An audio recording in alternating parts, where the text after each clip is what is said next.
સરહદી બનાસકાંઠાના વાવના ઠાકોરવાસમાં મહિલાએ પોતાનું જીવન ટૂંકાવ્યું છે।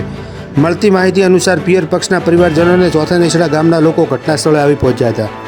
ત્યારબાદ વાવ પોલીસને જાણ કરાતા પોલીસ ઘટના સ્થળે પહોંચી હતી અને મહિલાના શવને પીએમ અર્થે વાવની રેફરલ હોસ્પિટલમાં ખસેડવામાં આવી હતી। તે બાદ મહિલાના પિયર પક્ષ દ્વારા હત્યાના આક્ષેપ સાથે વાવ પોલીસ સ્ટેશન ખાતે મહિલાના પતિ વિરુદ્ધ પોલીસ ફરિયાદ કરવામાં આવી છે। જે બાદ વાવ પોલીસે ચક્રો ગતિમાન કરી તપાસ હાથ ધરી છે।